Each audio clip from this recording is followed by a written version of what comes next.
নেতা কেউ নই, আমরা সবাই কর্মী। 5 তারিখের আগে যে সকল নেতা কর্মী বিভিন্ন মামলা ইসলামপুর উপজেলা বিএনপি কি বেহাল দশা, তুমি আমাদেরকে এমন একজন ব্যক্তিত্ব দান করো যার পরিবার এমন একজন ব্যক্তিত্ব দান করো।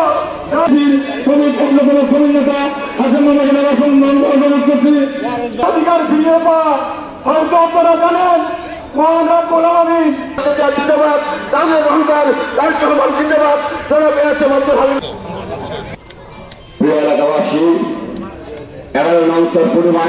সবাই আমরা কর্মী, নেতা কেউ নই, আমরা সবাই কর্মী। এই কর্মীর কাজ এবং কর্মের যে আমাদের আকাঙ্ক্ষা সেটা কিন্তু আমাদের কম নেই। সেই